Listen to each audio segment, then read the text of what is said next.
आपके दौर में तो हम ये सुनते आए कि यार ऑफ द फील्ड तो सब बातचीत करते थे, दोस्तियां होती थी, इन ग्राउंड जब जाते थे तो फिर बड़ा एक टफ मुकाबला होता था। यहाँ तो हम देख रहे हैं कि ऑफ द फील्ड बड़ी कंट्रोवर्सी हो रही है। क्या वजह है आपके ख्याल में? सोशल मीडिया की वजह से ये है या कोई और रीजन नजर आता है इसका?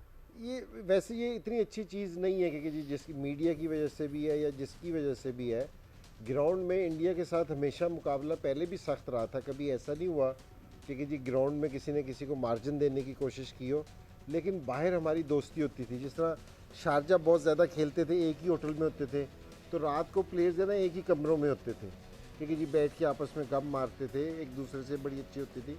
लेकिन सुबह उसी तरह मैच में ना बिल्कुल आंखें माथे पे होती थी, वो ठीक था। लेकिन ये वाली कोई चीज़ इतनी अच्छी नहीं है कि जी अगर हम जिस तरह ये सोशल मीडिया पे आके इस तरह की चीज़ें कर रहे हैं या इस तरह बोल रहे हैं, ये कोई इतनी अच्छी चीज़ नहीं है। और मैं ये समझ रहा हूँ कि ये वाली चीज़ है ना हम दोनों मुल्कों के दरमियान है ना, ये टेंशन का बाइस भी बन रही है, और जो हमारी क्रिकेट दूर होती जा रही है तो उसमें भी एक बहुत बड़ा रीज़न इन चीज़ों का है। और मैं आपको बताऊँ कि इंडिया और पाकिस्तान का जो उनका गेम है ना, वो एशेज से भी ज़्यादा देखा जाता है कि लोगों का इंटरेस्ट उसमें भी ज़्यादा होता है। हाँ। तो हमें कोई ऐसी चीज़ नहीं करनी चाहिए कि जिससे हमारा आपस में खेल ना हो सके, क्योंकि ये वो चीज़ है जो सारी दुनिया सारों से ज़्यादा मिस करती है।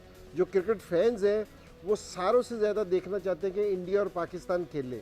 और मैं एज ए प्लेयर आपको ये बता रहा हूँ क्योंकि जिस टाइम यहाँ पाकिस्तान में सीरीज़ हो रही थी, इंडिया 15 साल के बाद पाकिस्तान आ रहा था, इतना ज़्यादा प्रेशर होता है प्लेयर्स पे भी, लोगों पे भी। तो अगर हम रेगुलर सीरीज़ खेलनी चाहिए हमें, क्योंकि जी हमारे जो भी हालात है उसके बावजूद रेगुलर सीरीज़ खेलनी चाहिए, और उससे आप देखना कि जी बहुत अच्छा माहौल हो जाएगा दोनों तरफ का। सही है, तो जरा दिखाते हैं कि मोहम्मद आमिर पाकिस्तान के फास्ट बॉलर हैं, उन्होंने कुछ ट्वीट्स किए हरभजन को, क्योंकि हरभजन बड़ी बातें कर रहे थे कि पाकिस्तान को चाहिए कि वॉक ओवर दे दे क्योंकि उनका कोई चांस नहीं है, लेकिन पाकिस्तान 10 विकेट से जीता।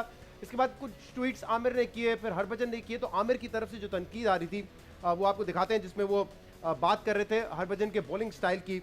उन्होंने ट्वीट में अपने लिखा कि आप बहुत ढीठ हैं, 3 दिन पहले मैच हारे हैं, उसके बावजूद आप जो है वो हम पे तनकीद कर रहे हैं। उनके बॉलिंग एक्शन के बारे में कहा कि वो इलीगल था। दूसरी तरफ से हरभजन जो है वो उनको कह रहे हैं कि फ्रॉम फिक्सर टू सिक्सर, क्योंकि एक मैच में जब मोहम्मद आमिर के ऊपर फिक्सिंग का इल्ज़ाम लगा था तो उसका वो हवाला दे रहे हैं। तो इन अ वेरी बैड टेस्ट कि 2 एक्स क्रिकेटर्स दोनों ने अपनी मुल्क के लिए खिदमत अंजाम दी, वो इस तरह करें मुकाबला एक दूसरे से ट्विटर पे। मुझे भाई कभी ऑफ द फील्ड भी किसी से झगड़ा हुआ आपका? बिस्मिल्लाहिर्रहमानिर्रहीम, बिल्कुल नहीं। जैसे इंजी ने बड़ी अच्छा डिस्क्राइब किया है कि हमारी लड़ाई होती थी ग्राउंड के अंदर, और ये being role model I think हमें एक्टिंग ऐसी करनी चाहिए, हमारे एक्शंस ऐसे होने चाहिए, हमारे वर्ड्स ऐसे होने चाहिए कि यूथ में जाके इम्पैक्ट डालें।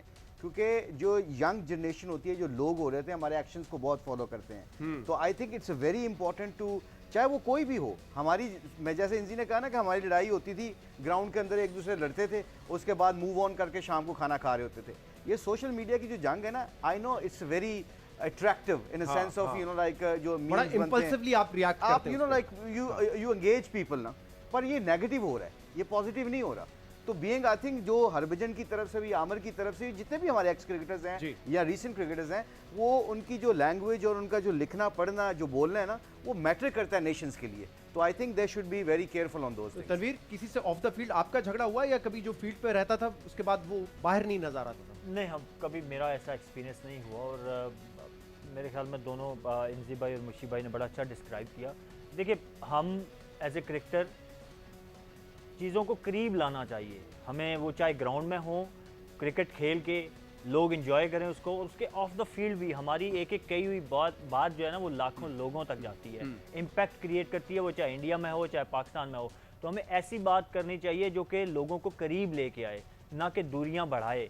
वो चाहे इंडियन प्लेयर हों चाहे पाकिस्तानी हों, आई थिंक के डिसेंट रहना चाहिए इन टर्म्स ऑफ ये जो मैं अभी लैंग्वेज देख रहा था, I think it's not decent, suit नहीं करती किसी, वो चाहे आमिर हो चाहे हरभजन हो, दोनों को सूट नहीं करती। और जब मैच के बाद हमने देखा कि दोनों टीम्स के प्लेयर exactly, अच्छे तरीके से मिल रहे थे, बड़ा एक रोल मॉडल की तरह स्पोर्ट्समैन स्पिरिट देखना है तो आप देखें धोनी, कोहली, बाबर, शाहीन शाह अफरीदी, हमारे शुएब मलिक वहाँ खड़े हैं, आपस में बात कर रहे हैं। कोहली, मैं स्पेशली प्रेज करूंगा कोहली को, the way he came and meet after the defeat. बिल्कुल सही। आप समझ सकते हैं कि एज ए कैप्टन जब आप इंडिया पाकिस्तान का मैच हारे हो तो आपके ऊपर कितना प्रेशर होता है, बट उसने वो जेस्चर शो नहीं किया, वो आया, उसने प्रेज किया, and that's the right way.